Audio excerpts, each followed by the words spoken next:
Se adentró en el futuro y vio maravillas nunca imaginadas. Increíbles viajes y máquinas sorprendentes.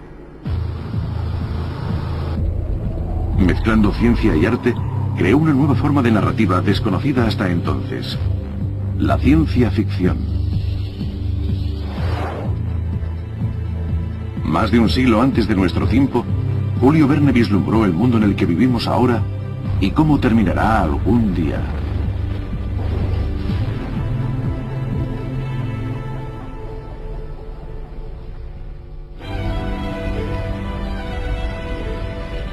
Hace un siglo, en una remota región de Siberia, fueron devastados cientos de kilómetros cuadrados de bosque por el mayor meteorito que ha colisionado con la Tierra en la era moderna.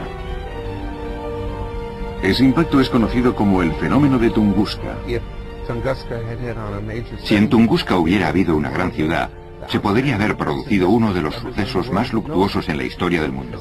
Como ocurrió en una zona desierta, los científicos especializados han podido estudiarlo mucho mejor. Pero un hombre había previsto el peligro de fenómenos como el Tunguska. Un renombrado escritor de ciencia ficción que el mismo año publicó una novela avisando de la terrible amenaza de los meteoritos.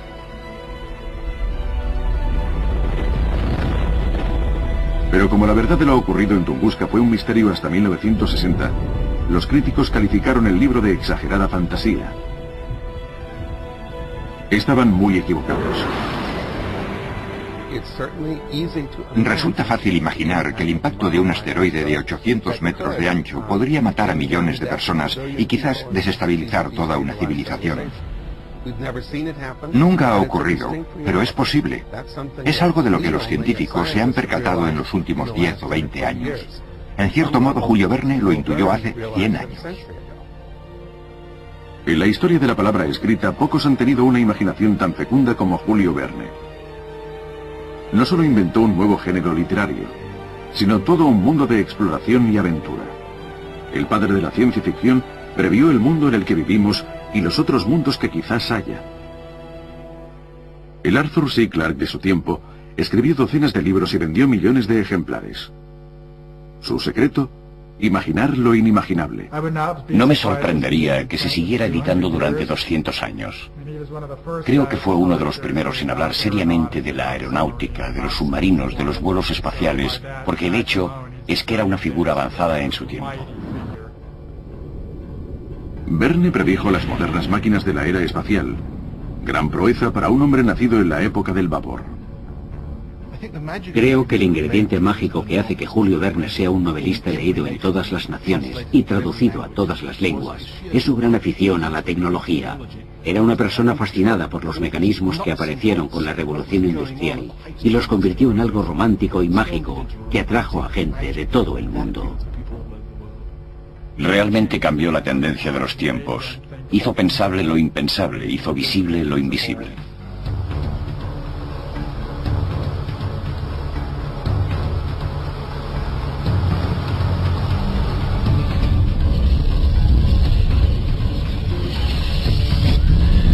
Verne envió vehículos no inventados todavía a mundos inexplorados.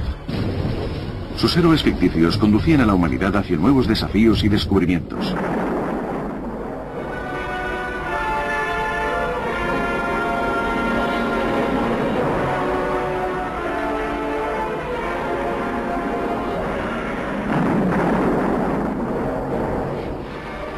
Con más de 200 películas que llevan su nombre, las novelas de Verne han sido las más adaptadas en la historia del cine.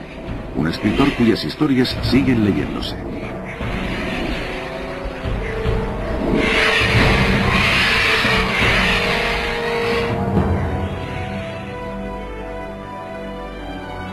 En unos increíbles 65 libros, Verne describe no solo la vida del mañana, sino la historia de la existencia humana.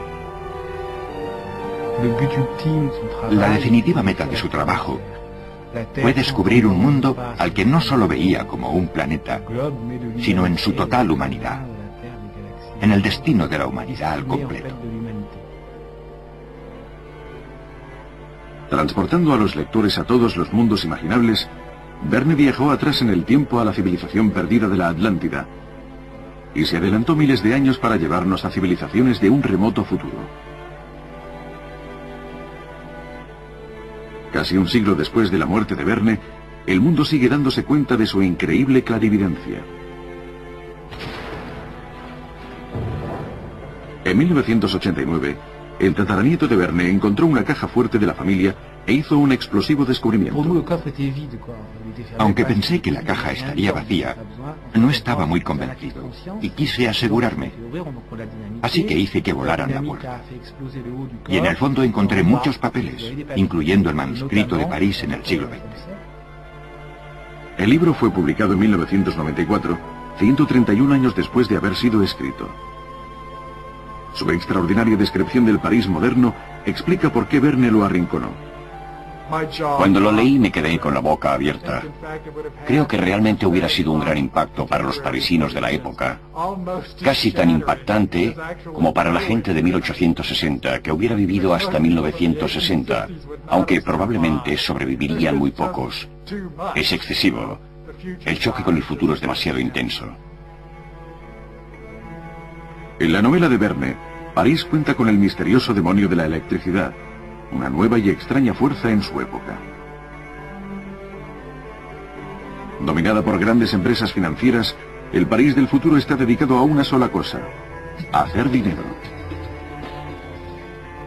Día tras día, un ejército de obreros lidia con una batería de extraños aparatos tecnológicos: calculadoras, faxes y fotocopiadoras.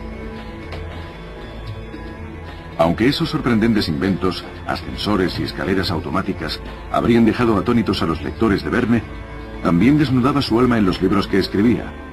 Un pobre y joven escritor fuera de lugar en un mundo dominado por las máquinas. Una de las cosas que plasmó claramente era al héroe y su alejamiento del mundo. Se trata de la fascinante situación de un hombre joven que observa una sociedad dominada por la tecnología y que se siente extraño en ella.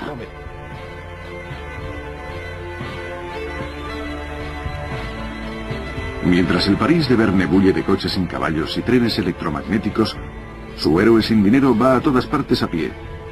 Un rebelde que se niega a utilizarlos. Es una obra que se adelanta cientos de años en el futuro. Da un salto, pero está llena de detalles. Está increíblemente cerca de lo que realmente era París en los años 60. Verne no solo vislumbró la historia futura de la ciudad, sino su paisaje. Describe el lugar donde la torre de un faro, símbolo de París, la Torre Eiffel, fue construida 30 años más tarde. Probablemente sabía dónde se encontraban los solares vacíos de París, dónde se ubicaría cualquier cosa que se pensara construir. Pero la clarividencia de Verne no era infalible. Incluso para alguien con una increíble clarividencia y visión del futuro, en su altamente tecnificado París de 1960 la gente no escribe con plumas, con plumillas de acero. Todavía escriben con plumas de ave. Nunca imaginó una máquina de escribir. El París del siglo XX era una historia pesimista. Pobre, hambriento y olvidado, el héroe de Verne se derrumba en la calle y muere abandonado.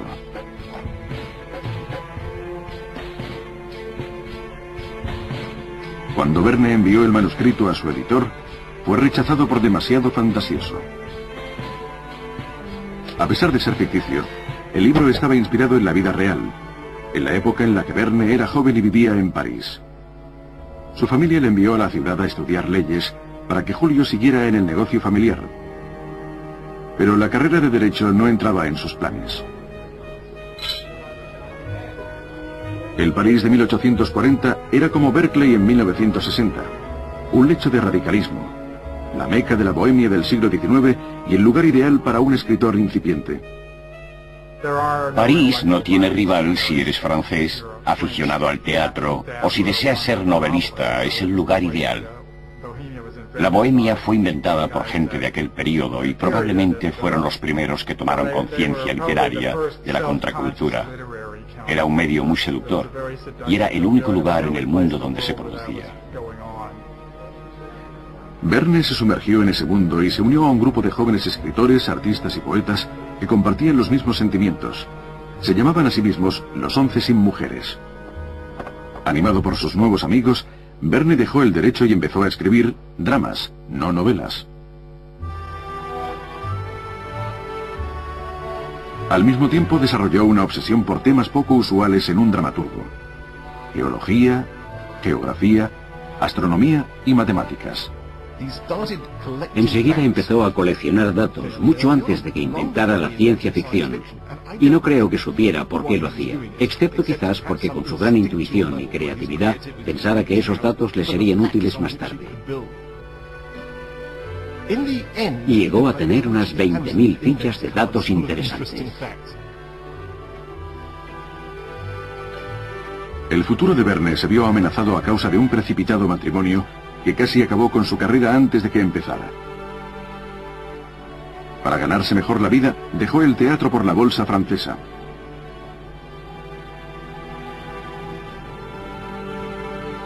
Lo odiaba. Atrapado en la realidad, Verne escapaba en la ficción.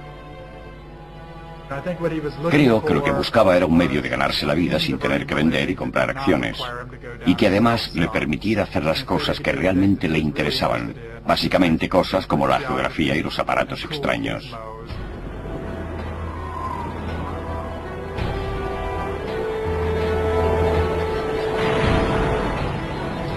El primer viaje fantástico de Verne le fue inspirado por un osado amigo suyo y un vuelo hacia lo desconocido.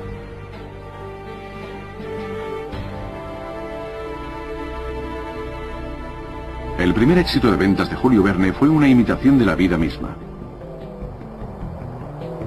Su inspiración fue un pionero, fotógrafo y atrevido piloto de globos llamado Félix Tournachon. Como otros sorprendentes artistas populares de la época, adoptó un nombre único: Nadar. Todo el mundo le conocía, era muy famoso. Gustaba a todo el mundo. Era divertido, interesante, un hombre encantador. Nadar arriesgaba su vida continuamente. Era un aventurero. Yo creo que en cuanto Julio abrió los ojos a las posibilidades, a las mágicas posibilidades de la ciencia y pensó en presentarlas al mundo, fue cuando Nadar le enseñó los planos para el globo. Durante 6 largos años, Verne pasó mucho tiempo dejando correr su imaginación libremente. El resultado fueron unos relatos que nadie había leído jamás. Enter the forbidden city of Timbuktu. 5 semanas en globo estableció el sello de la inaudita narrativa de Verne, una frontera extraña e invenciones futuristas para explorar.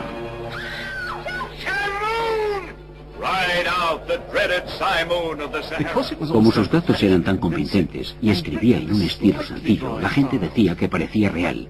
Y una vez hubo creado ese impacto en el ánimo de sus lectores, se diría: caramba, puedo producir algo que sé que he creado yo, pero ellos piensan que es real o quieren creer que es real. Sabía que estaba ocurriendo algo.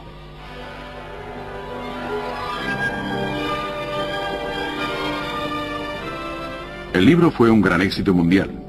Las ventas se dispararon cuando Nadar lanzó un globo enorme sobre París como reclamo publicitario. Contratado por el magnate de las publicaciones Jules Hetzel, Verne pudo por fin dejar su antiguo empleo. Era un hombre con una infancia problemática y un matrimonio desgraciado y una miserable carrera como corredor de bolsa. Pero tuvo el coraje de dejarlo todo y seguir su gran visión literaria. Un estilo de escritura que, a pesar de que había tenido algunos precursores, nunca se había hecho antes. Poco después, en el parquet de la bolsa, Verne hizo un anuncio. Voy a dejarles, amigos, porque he escrito una novela en un nuevo estilo. Un nuevo estilo que su editor llamó Los viajes extraordinarios. Fue la realización de un sueño que Verne había madurado desde la infancia. Una época en la que él y su hermano Paul querían descubrir las maravillas de su tiempo. O simulaban descubrir tierras exóticas.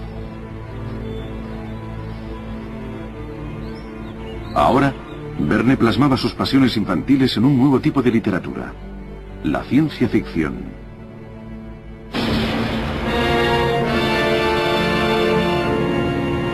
Al primer éxito de ventas de Verne siguió otro viaje a lo desconocido aún más extraordinario: un viaje al centro de la Tierra, relato inspirado por la entonces popular teoría de que la Tierra estaba hueca.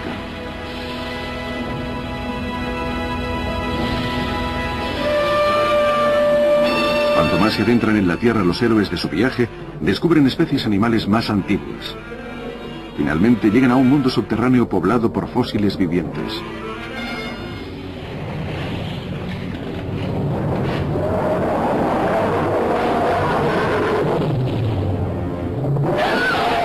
Una de las razones por las que Viaje al centro de la Tierra es un libro que incluso hoy maravilla, es porque combina la ciencia moderna y los misterios antiguos.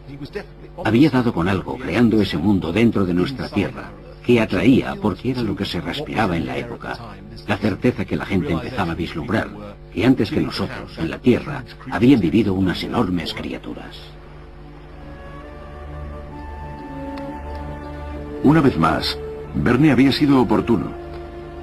La novela apareció al tiempo que la evidencia de los dinosaurios conmocionaba a la Iglesia y la teoría de la evolución desafiaba la historia de la creación.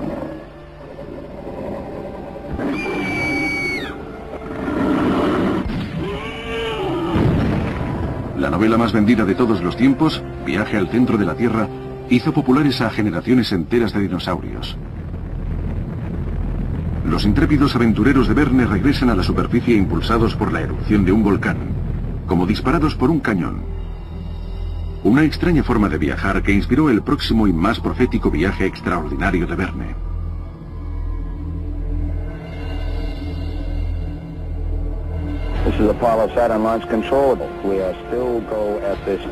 El 21 de diciembre de 1968 se realizan los últimos preparativos para el lanzamiento del Apolo 8, que va a emprender una misión sin precedentes, orbitar la Luna. Los astronautas irán a donde ningún hombre ha ido jamás, o eso es lo que creen. Un siglo antes lo habían hecho otros en una novela. El fuego alcanza una prodigiosa altura en el aire. El brillo de las llamas ilumina toda Florida y por un momento en todo el país, la noche se convierte en día cuando el huracán artificial azota el aire.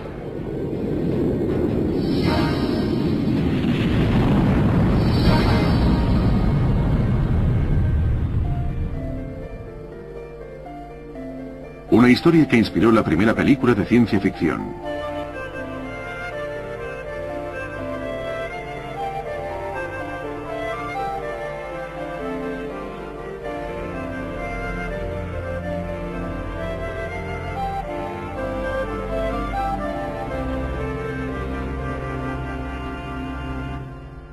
Escrita en 1865 por Julio Verne, De la Tierra a la Luna narra la misión del Apolo con sorprendentes detalles. Julio Verne se documentó para escribir De la Tierra a la Luna.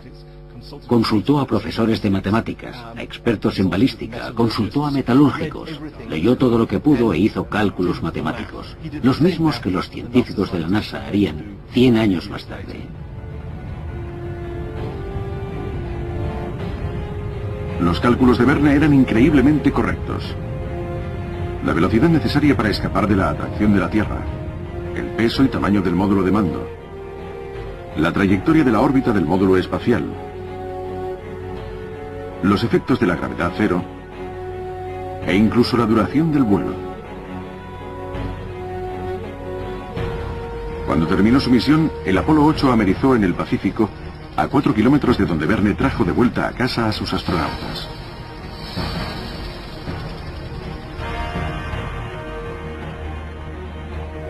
Quizás la visión más sorprendente de Verne no era que los hombres llegaran a la Luna, sino qué hombres y por qué.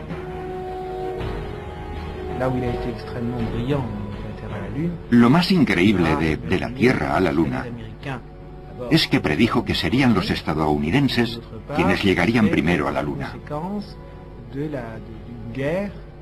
y que sería consecuencia de una guerra mundial. Imaginarlo 150 años antes de que ocurriera y decir, en una época en la que Europa todavía dominaba el mundo, que sería Estados Unidos. Bravo.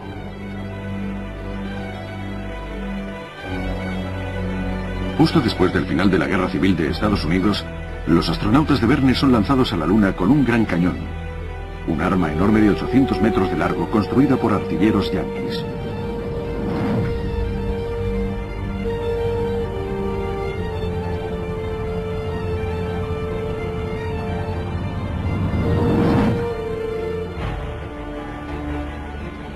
En 1980, la idea de usar un megacañón para los lanzamientos espaciales fue revisada por el experto artillero Gerald Bull. Pero cuando trabajaba para el dictador Saddam Hussein, Bull encontró enseguida una forma más letal de aplicar sus ideas.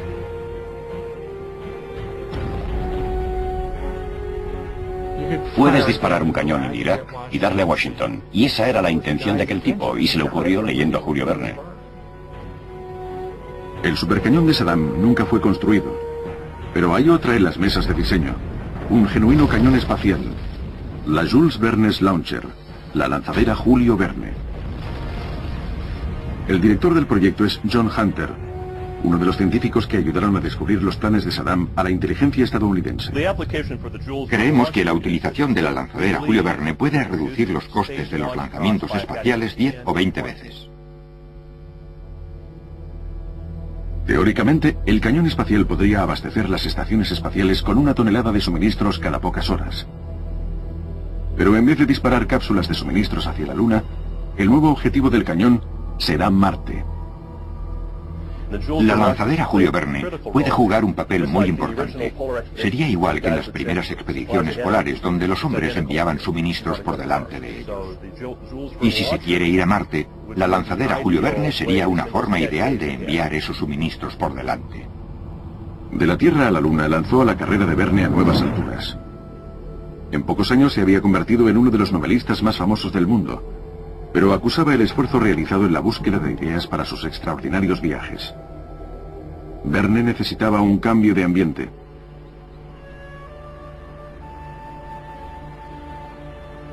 Dejó el bullicio de París y se mudó con su familia al pueblo de la familia de su esposa, Amiens.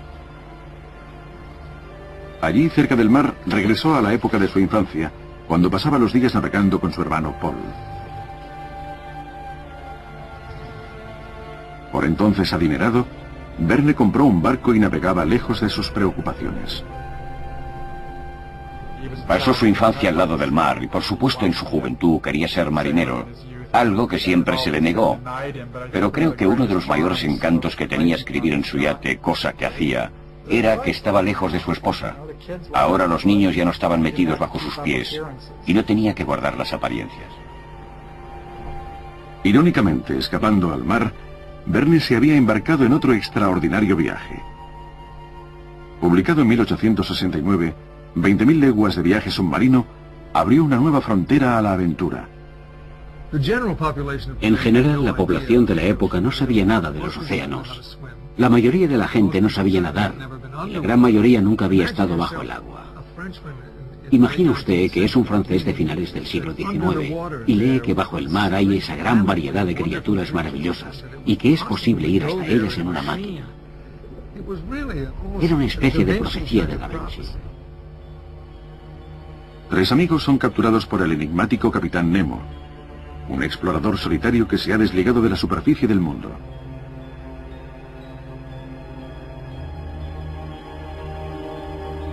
Así empieza la aventura a bordo del Nautilus, un submarino muy adelantado a su época que inspiraría a generaciones de diseñadores de sumergibles. Una vez más, el poder de predicción de Verne se salía de lo común. Imaginó no solo el primer submarino movido por electricidad, sino también un revolucionario equipo, el de submarinismo. En 1956, el primer submarino nuclear hizo historia navegando bajo el Polo Norte. Se le llamó Nautilus y realizó un viaje similar al que los personajes de Verne habían hecho 100 años antes.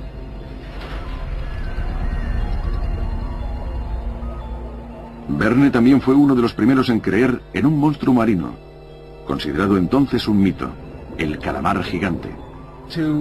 Para ilustrar el tipo de profecía que hizo y que sigue sosteniéndose hoy día, observen ese calamar gigante. Hace unos 100 años nadie había visto un calamar gigante vivo y todo lo que él hizo era especular. Pero sus especulaciones son tan válidas hoy como lo eran entonces. Nadie ha visto aún un calamar gigante vivo en el océano. Quizás la creación más fantástica de 20.000 leguas de viaje submarino era su personaje principal, el Capitán Nemo. Un genio incomprendido que utiliza la tecnología para escapar de la hipocresía de la superficie del mundo. En el mar, Nemo tiene auténtica libertad.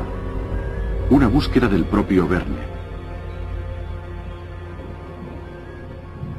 El padre de Verne murió poco después de la publicación de 20.000 leguas. Profundamente religioso, Pierre Verne se alegraba del éxito de su hijo, pero le preocupaba su alma.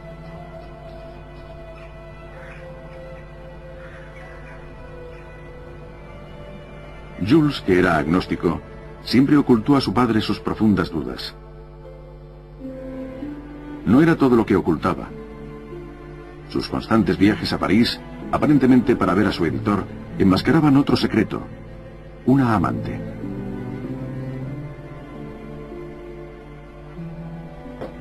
Liberado de la disconformidad de su padre y animado por la nueva mujer de su vida, Verne llega a la cumbre de su carrera.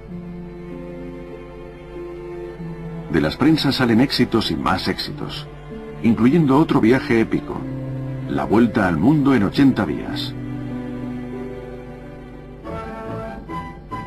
El héroe es Phileas Fogg, un flemático caballero inglés que acepta una apuesta: dar la vuelta al mundo en lo que entonces era un tiempo récord.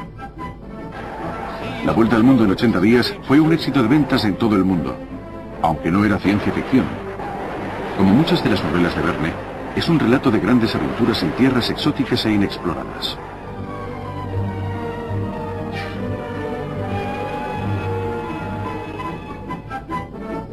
Utilizando toda clase de inconcebibles transportes, el increíble viaje de Fogg se hizo legendario.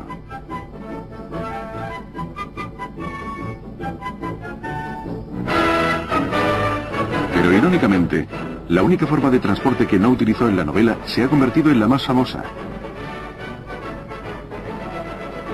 el viaje en globo. Fue un detalle añadido a la película por su productor, Michael Todd, que ganó un Oscar en 1956, y forma parte de la historia desde entonces. Yo creo que en la película La Vuelta al Mundo en 80 días, Michael Todd puso una gran imaginación y empleó todas las formas de transporte y otras ideas que Julio Verne había plasmado en otras de sus novelas.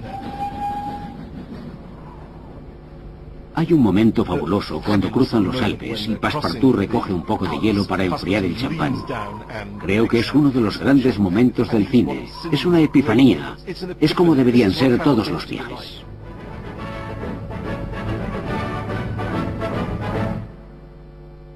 A la vuelta al mundo en 80 días siguieron otra serie de relatos de aventuras. Muchos fueron un gran éxito en vida de Verne, y más tarde fueron adaptadas para el teatro y la gran pantalla. Miguel Strogoff, El correo del zar, es una historia de intrigas en la Rusia imperial. La isla misteriosa. Shipwrecked on the mysterious island. Come on. What's it doing? I don't know. Feeling us in.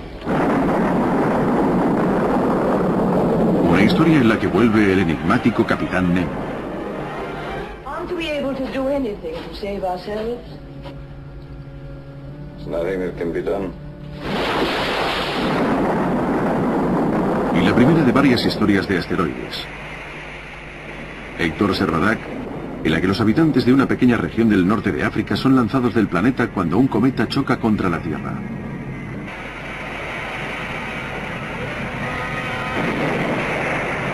La historia de una isla desierta lanzada al espacio exterior.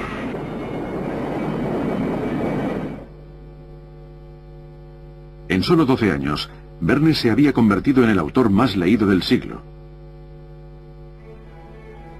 Pero a pesar de su fama y prosperidad, Verne nunca descansaba. Día tras día, año tras año, forzaba los límites de su imaginación. Pasaba mucho tiempo encerrado. Y si se fijan en los héroes de sus novelas, También pasan mucho tiempo en angostas aeronaves, en cámaras submarinas o en góndolas de globos aerostáticos, como pequeñas fortalezas desde las que se ve el paisaje, o cosas que otra gente no ve, que nadie más puede llegar a conseguir. Creo que la razón para ello es porque tenía una visión interior que no tienen otras personas. Realmente no era un hombre común. Esa increíble visión se reflejaría en un antihéroe rival del Capitán Nemo. Un hombre que no quería conquistar los mares, sino dominar los cielos. Robur el Conquistador. El tipo de figuras que Julio Verne creaba utilizaban la ciencia y la tecnología para crear un mundo inalcanzable para él. Robur y Nemo eran versiones fantásticas de él mismo, y creo que por eso creaba ese tipo de héroes. Él no quería controlar el mundo, pero creo que deseaba tener control del mundo que le rodeaba. La inspiración para Robur le llegó de su amigo Nadar, piloto de aerostáticos, que convenció a Verne de que se uniera a una sociedad que apoyaba a los experimentos de vuelo. Esas increíbles máquinas, como helicópteros a vapor, vuelos tan de moda en la época. La idea de volar era perseguida por muchos científicos.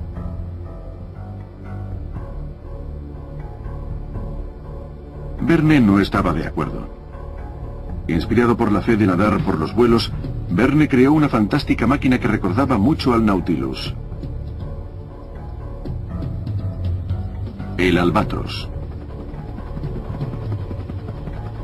Fabricado con papel prensado, más duro que el acero, pero mucho menos pesado, el Albatros se impulsaba por medio de pequeñas hélices. Un prototipo de la realidad. El Albatros de hoy es una nueva generación de superreactores. Aviones como el gigantesco Airbus A380, capaz de transportar 656 personas, o los megareactores de alas inclinadas, que pueden rodear medio mundo sin repostar. La nueva revolución en la aviación. Todo es fuente de la imaginación infantil de Verne. Cuando se publicó Robur el Conquistador, en el año 1886, Verne tenía 58 años. Casi solo había viajado mentalmente, y se sorprendió de los recibimientos que le dispensaban cuando por fin se aventuró a salir con su nuevo y lujoso yate. Julio Verne no estaba interesado en la fama, y se sorprendió muchísimo cuando la gente le reclamaba en todas partes. Por ejemplo, en Marruecos fue recibido como si fuera el presidente francés o el rey del mundo. Admirado por políticos, nobles e incluso el Papa, Verne decidió llevar la fama lo mejor que podía. Pero todo cambió de repente por un disparo en la oscuridad.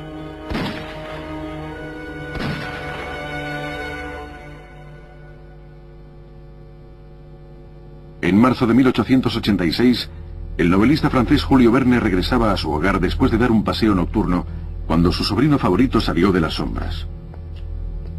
Evidentemente, Gastón Verne estaba enfermo. ¿Qué te ocurre?, le preguntó Julio. El joven respondió con balbuceos.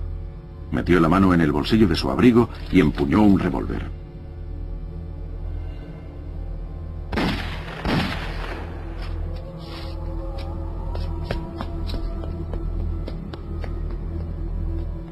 Cuando los médicos examinaron a Verne, afirmaron que no podían extraerle la bala de la pierna.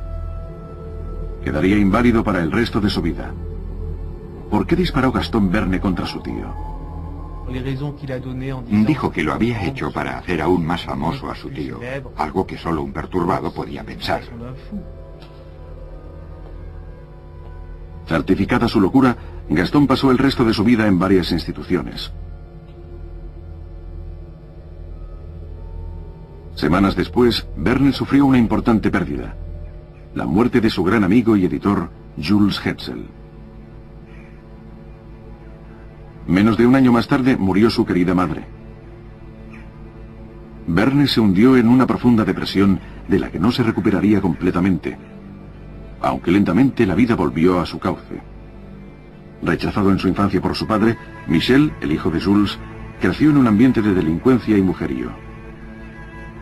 Años después, padre e hijo se reconciliaron. Empezaron a trabajar juntos.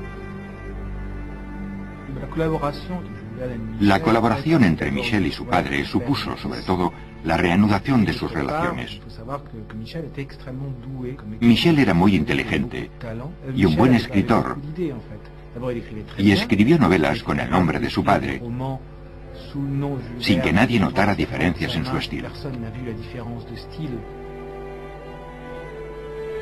Michel compartía la fascinación de Julio por el futuro y el periodismo. El resultado, Le Jour d'un journaliste américain en 1889, la jornada de un periodista estadounidense en 2889.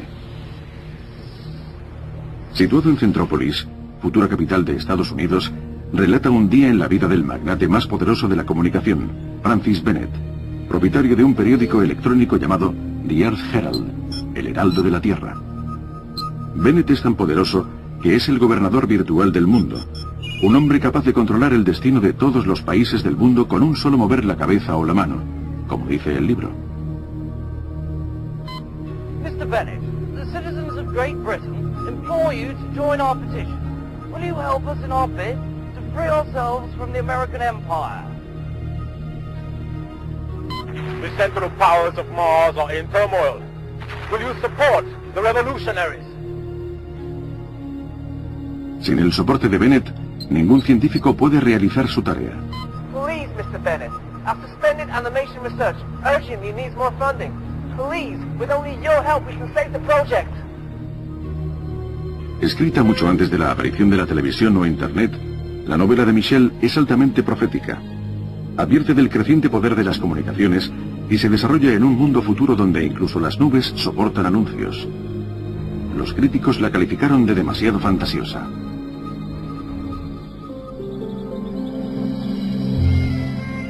Pero además de la colaboración con Michel, había otra influencia en la obra de Verne.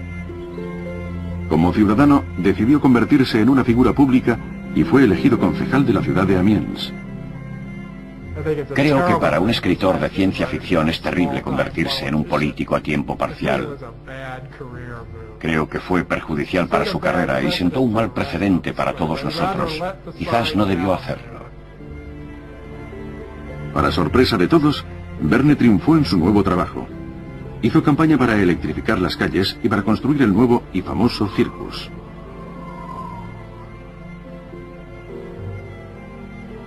El nuevo papel de Verne como concejal inspiró otra novela, una que hace una pregunta fundamental sobre la tecnología. ¿Puede esta crear una sociedad perfecta? Escrita en 1893, La isla de Hélice trataba de una ciudad flotante habitada por millonarios en un interminable crucero de placer. La ficción del siglo XIX está a punto de convertirse en realidad a principios del siglo XXI. Los gigantescos barcos de la libertad serían los petroleros y cruceros más grandes. Es la nave más grande del mundo, la primera ciudad flotante que ha dado la vuelta completa al planeta. Están consideradas una maravilla de la ingeniería mundial. Cuando lo mencionas, la gente dice, Dios mío, ¿por qué no se ha hecho antes? Es algo muy interesante, un gran adelanto. Y respecto a Julio Verne hay que decir que se adelantó otra vez a su tiempo. Lo que hemos hecho ha sido hacer realidad en nuestros días la fantasía de Julio Verne. Con casi 1.600 metros de largo, 230 de ancho y 25 plantas, sus constructores dicen que esta ciudad flotante ofrecerá todas las comodidades de tierra firme y será muy segura. Se ha probado que una ola de 30 metros no la movería ni un centímetro. Pesa casi 3 millones de toneladas y es un barco que no se parece a ninguno de los actuales. 3 veces mayor que cualquiera de los grandes cruceros como el Voyager of the Seas, el Freedom Ship contará con lo último en alta tecnología. Amarrará en un nuevo país cada semana y los viajeros tendrán diversión sin fin. Contamos con más de 8.000 metros cuadrados de zonas recreativas. Tenemos toda clase de tiendas y restaurantes y uno de los mayores centros comerciales libres de impuestos del mundo. Para los habitantes de la isla de Hélice, la monotonía es su fin. Hartos de fiestas interminables, luchan y se dividen en 2 bandos y después de la batalla deciden llevar el barco en direcciones opuestas. Su ciudad es dividida en 2. La cuestión es cómo las personas pueden convivir con otras, la gran incógnita no resuelta que todavía se nos plantea hoy. Y él sabía que la ciencia y la tecnología no iban a resolverlo. Por eso, en un libro como La isla de Hélice, expone sus dudas y dice, si usted ha creado este ambiente ideal en el que podemos ir a cualquier parte del mundo, ¿puede también liberarnos de los conflictos que hay entre nosotros? La respuesta era no. Los constructores del Freedom Ship no comparten el pesimismo de Verne. El nuestro es muy selectivo, todo el mundo conoce las leyes. Si se cree que no puede vivir en armonía con otras personas, no se les permite embarcar. Son muy entusiastas. Creen que Freedom Ship será el primero de muchos otros. Estamos seguros de que las ciudades flotantes serán muy comunes en el futuro. La isla de Hélice fue inspirada en parte por un viaje que hizo Verne a bordo del Great Eastern Liner con su hermano Paul. Paul murió un año después de la publicación del libro. No fue la última pérdida de Verne. Su amante también falleció. Enfrentado a la muerte de dos de sus seres más queridos, Verne canalizó su energía hacia un relato inverosímil en el padre de la ciencia ficción. Una historia de fantasmas.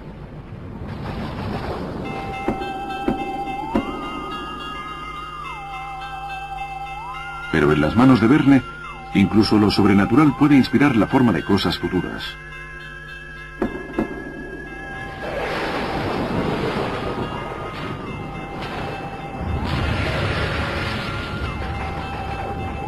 Ubicado en las remotas montañas de Transilvania, el castillo de los Cárpatos de Julio Verne era lo más inverosímil que había creado. El señor del castillo está enamorado de un fantasma, una cantante de ópera. Muy bella en vida, inolvidable en la muerte. La inspiración para escribir un cuento de fantasmas le vino a Verne de su autor favorito, el escritor estadounidense Edgar Allan Poe.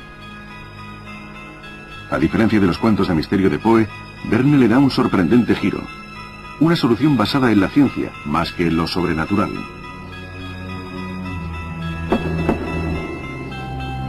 La fantasmagórica cantante es un holograma creado por una máquina.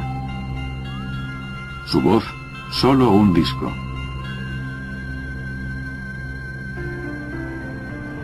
El Castillo de los Cárpatos predijo la primera película con una década de anticipación y la primera película sonora con 40 años. Verne no solo resolvía las maravillas de la vida moderna, sino la suya propia. En cierto modo, es natural que cualquiera se pregunte, ¿puede la tecnología resolver los problemas del mundo? ¿Puede la tecnología resolver el problema de la muerte? Y él lo planteó. Al final, por supuesto, se trata de un disco y un gramófono. Es una ilusión, pero juega con la idea de que ¿puede la ciencia devolver a los seres queridos muertos? Incluso para Verne, la ciencia tenía sus límites. En una de sus últimas obras, la tecnología salva a la humanidad de una catástrofe que nadie de su tiempo imaginaba, los meteoritos.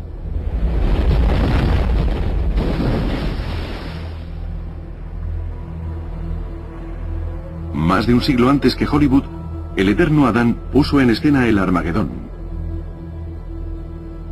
Situado en un lejano futuro, su héroe es un joven arqueólogo llamado de Zartok, un hombre decidido a descubrir los orígenes de la humanidad. Cuando sus hallazgos le indican que quizás la humanidad es más antigua de lo que se cree, de Zartok empieza a hacer una serie de excavaciones. Descubre un antiguo artefacto de metal hecho de una aleación desconocida. Dentro, un escrito en una lengua muerta hace mucho tiempo, el francés. Es una carta de los últimos supervivientes de una vieja civilización, nuestra civilización borrada de repente por un cataclismo. De Zartok averigua que una civilización llamada Atlántida había sucumbido de la misma forma unos milenios antes.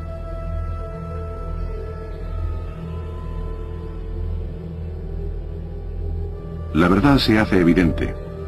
La humanidad no solo ha sido destruida muchas veces, sino que puede ser destruida otra vez. Todo lo que puede hacer de Zartok es esperar el fin de la civilización conocida que volverá a resurgir.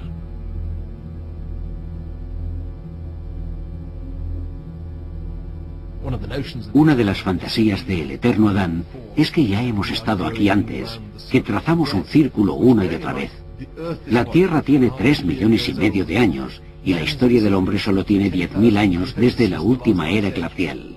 Es una parte infinitesimal de la historia de la Tierra, y por eso se especula que podemos haber estado aquí antes. No es una idea del todo descabellada. En la época de Verne, los impactos de meteoritos eran impensables. El eterno Adán fue ignorado. Casi un siglo más tarde, los científicos se tomaron en serio los meteoritos. A pesar de las dudas de Verne, ahora confiamos en que la ciencia nos salve. La tecnología está desarrollando poco a poco la forma de desviar un cometa o un asteroide. La clave es saber si esa amenaza es real o algo de que preocuparse en el futuro. Con el amanecer del nuevo siglo, Julio Verne fue eclipsado por rivales como H.G. Wells, que surgió para conquistar su puesto como indiscutible maestro de las llamadas novelas científicas.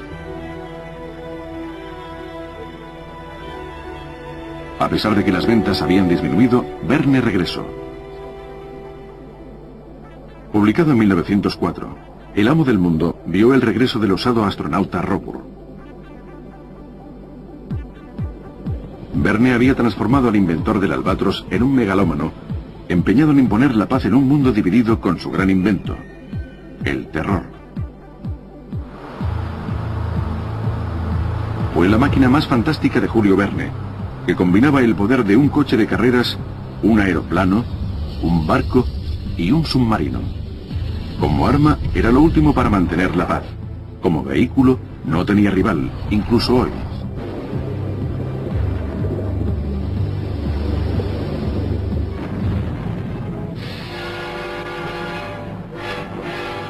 En su versión del amo del mundo, Hollywood se apartó del diseño del terror de Verne. Pero se consiguió acertadamente la transformación del idealista Robur. I am a man unto myself, Mr. Prudent, who has declared war against war. That is the purpose for which this ship was built. Una vez más, Verne probó su genio como vidente, esta vez prediciendo las tormentas del siglo XX. Quizás Julio Verne se da cuenta de que delante de él se abre un siglo en el que gobernarán algunos maníacos. Quizás Julio previó que en el siglo XX imperarían los maníacos, que con poderosas máquinas causarán enormes daños al mundo. Y creo que tenía razón, muchísima razón. La gente dice que tenía una visión oscura del mundo, que veía un final, y creo que es cierto. Probablemente presentía que su sociedad estaba amenazada por el Holocausto y la Primera Guerra Mundial, que estalló 12 años más tarde. Un hombre con su habilidad debió olerse aquello. Como los dictadores que intuyó, Robur es destruido finalmente por su ambición, muerto en una extraña tormenta eléctrica que no pudo eludir.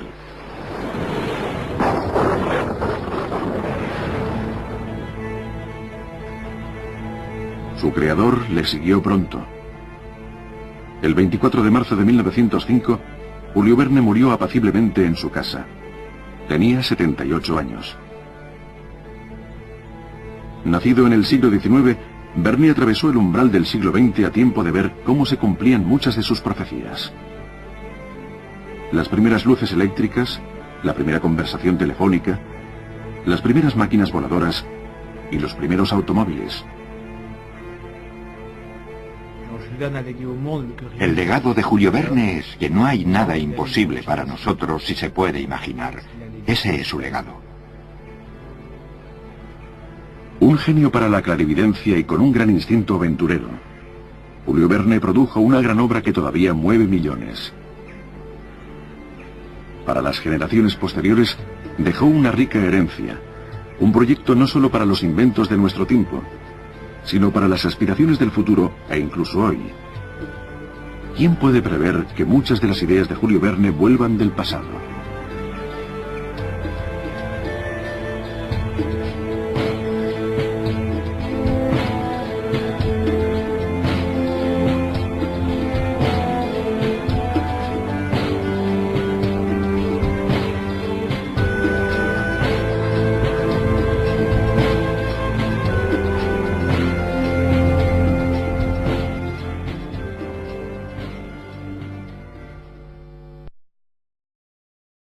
vehículos no inventados todavía a mundos inexplorados.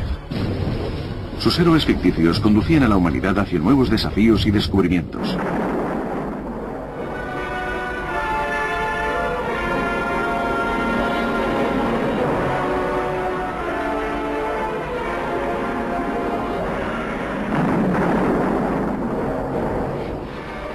Con más de 200 películas que llevan su nombre, las novelas de Verne han sido las más adaptadas en la historia del cine. Un escritor cuyas historias siguen leyéndose.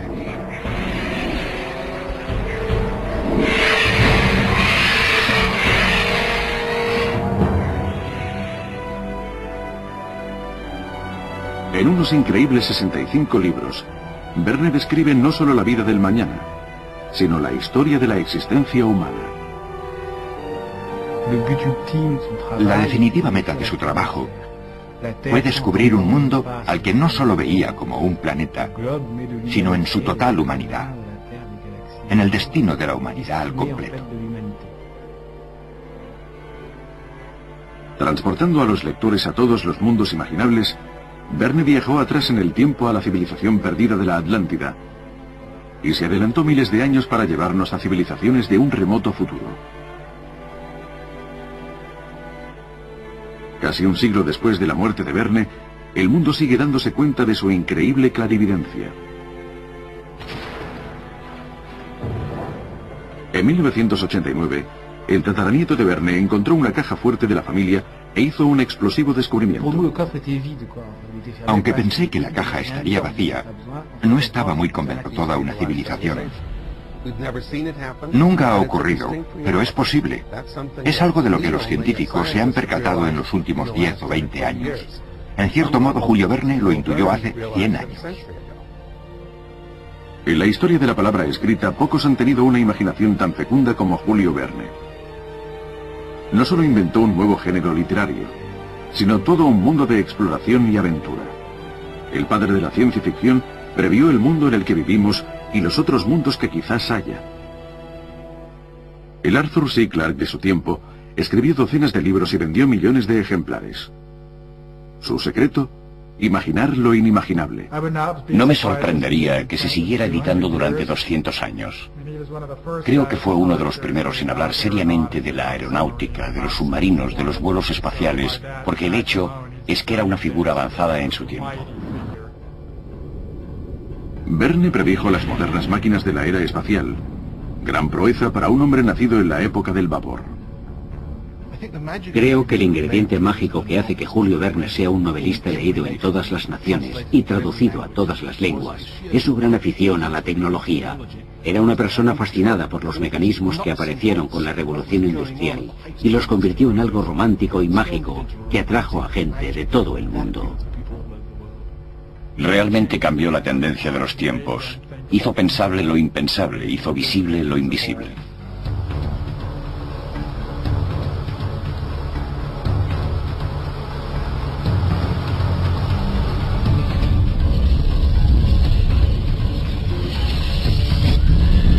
Verne envió y quise asegurarme. Así que hice que volaran la puerta. Y en el fondo encontré muchos papeles, incluyendo el manuscrito de París en el siglo XX. El libro fue publicado en 1994, 131 años después de haber sido escrito. Su extraordinaria descripción del París moderno explica por qué Verne lo arrinconó. Cuando lo leí me quedé con la boca abierta. Creo que realmente hubiera sido un gran impacto para los parisinos de la época.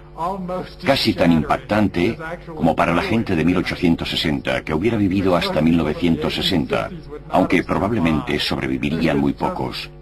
Es excesivo. El choque con el futuro es demasiado intenso. En la novela de Verne, París cuenta con el misterioso demonio de la electricidad, una nueva y extraña fuerza en su época.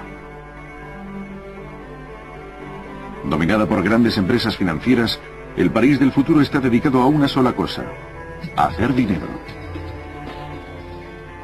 Día tras día, un ejército de obreros lidia con una batería de extraños aparatos tecnológicos: calculadoras, faxes y fotocopiadoras.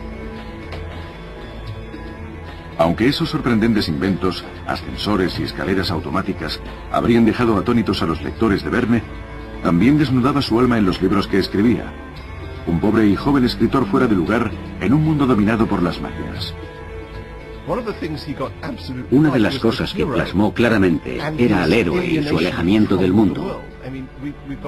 Se trata de la fascinante situación de un hombre joven que observa una sociedad dominada por la tecnología y que se siente extraño en ella. Se adentró en el futuro y vio maravillas nunca imaginadas. Increíbles viajes y máquinas sorprendentes. Mezclando ciencia y arte, creó una nueva forma de narrativa desconocida hasta entonces. La ciencia ficción. Más de un siglo antes de nuestro tiempo, Julio Verne vislumbró el mundo en el que vivimos ahora y cómo terminará algún día.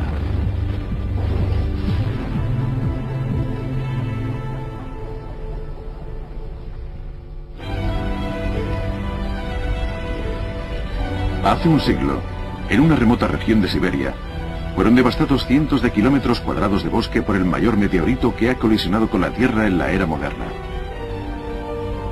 Ese impacto es conocido como el fenómeno de Tunguska. Si en Tunguska hubiera habido una gran ciudad, se podría haber producido uno de los sucesos más luctuosos en la historia del mundo. Como ocurrió en una zona desierta, los científicos especializados han podido estudiarlo mucho mejor. Pero un hombre había previsto el peligro de fenómenos como el Tunguska. Un renombrado escritor de ciencia ficción, que el mismo año publicó una novela avisando de la terrible amenaza de los meteoritos.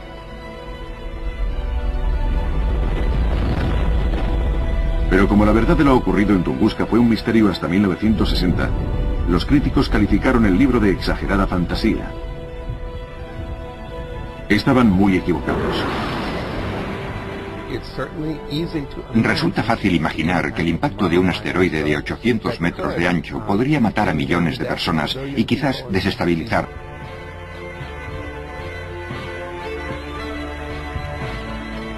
Mientras el París de Verne bulle de coches sin caballos y trenes electromagnéticos, su héroe sin dinero va a todas partes a pie. Un rebelde que se niega a utilizarlos. Es una obra que se adelanta cientos de años en el futuro. Da un salto, pero está llena de detalles. Está increíblemente cerca de lo que realmente era París en los años 60. Verne no solo vislumbró la historia futura de la ciudad, sino su paisaje. Describe el lugar donde la torre de un faro, símbolo de París, la Torre Eiffel, fue construida 30 años más tarde. Probablemente sabía dónde se encontraban los solares vacíos de París, dónde se ubicaría cualquier cosa que se pensara construir. Pero la clarividencia de Verne no era infalible. Incluso para alguien con una increíble clarividencia y visión del futuro, en su altamente tecnificado París de 1960 la gente no escribe con plumas, con plumillas de acero. Todavía escriben con plumas de ave. Nunca imaginó una máquina de escribir. El París del siglo XX era una historia pesimista. Pobre, hambriento y olvidado, el héroe de Verne se derrumba en la calle y muere abandonado.